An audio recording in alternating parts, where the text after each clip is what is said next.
new real estate data that just came out and includes looking at median sell price, listing price, inventory. We'll be using this Tableau dashboard that gets updated monthly. And we'll be looking at these specific cities and national. If you want to see any different cities, comment below what areas you want me to take a look at. So starting off with median sell price, let's go into the property type. And for this example, we'll just go ahead and take a look at single family residential. And here we're showing the uptrend or the rise in prices starting June 2020 or around then, and how it peaked at a rapid pace up until May 2022, which is when the market was going crazy for real estate. And we saw a bit of a pullback all the way down to January 2023. And since the beginning of this year, we've seen a recovery in the real estate market. And this is true for all these markets that we're looking at. And if I don't have your market included on this chart, again, comment below and I'll include it next time. But you can also take a look at the national trends, which is the red line. So here we can see that from May 2022 is when it peaked and it was in a downward trend until January 2023. And then since then, we've seen a recovery and it's picked back up again. So let's move on to some of the other metrics that we have. Here we can see home sales. And just looking at this going back to 2012, we can see it's been in an upward trend. You've seen more and more sales nationally, but starting since 2021, we've had less sales and again, less inventory.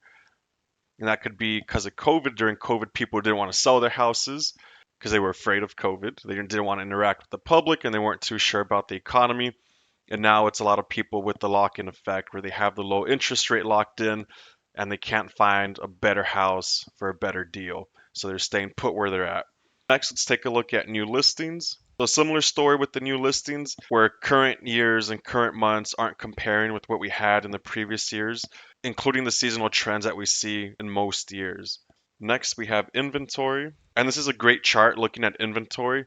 Here we're looking at the national level, which are represented by the red bars. We can see that inventory has been on a downward trend. If we focus on the last few years, we see how low inventory has been, which explains the run up in prices and how competitive it has been in the real estate market. Okay, and this chart here is looking at days on market. And we can see that days on market has been decreasing. When a property is on the market less days, that means the market is more competitive. So we can see that it's been getting more and more competitive. And again, it can be more competitive because there's more demand, less supply. That could be driving up days on market.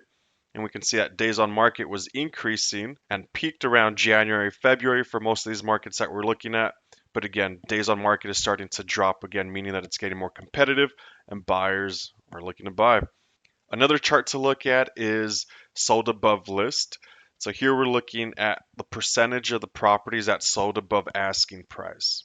So if we focus on the pandemic period, the COVID period, we can see that starting around 2020, we started seeing the percentage of homes being sold above list started increasing at levels we haven't seen in the last couple decades. And then it dropped during the cool off period, which started after summer 2022. But since then, we've seen a recovery and we're starting to see homes sell above asking again.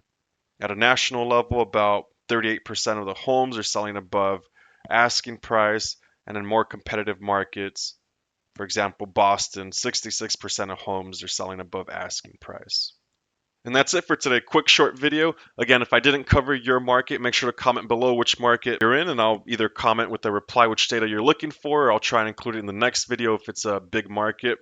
And we go through these videos as soon as the data comes out. I put a video out daily covering forecasts and projections from top institutions regarding the stock market, the real estate market, or any other financial data that's relevant or helpful. So make sure to follow for more updates. Thank you.